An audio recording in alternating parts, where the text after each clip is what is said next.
અમદાવાદમાં અસામાજિક તત્વોનો આતંક। કૃષ્ણનગરમાં પૈસાની ઉઘરાણીમાં ધોકા તલવાર વડે સોસાયટીમાં જઈને બબાલ કરી એક વ્યક્તિ ઈજાગ્રસ્ત।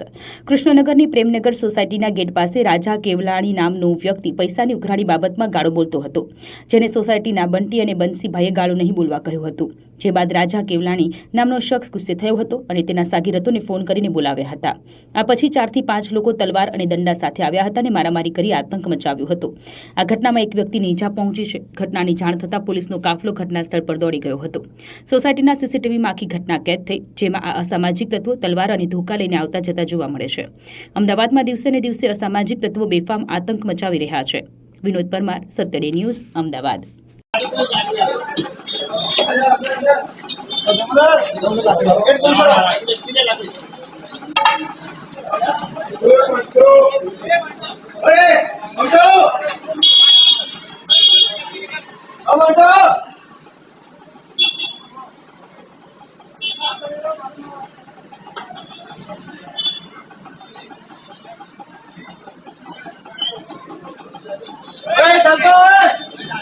અરે ચાલ ભાઈ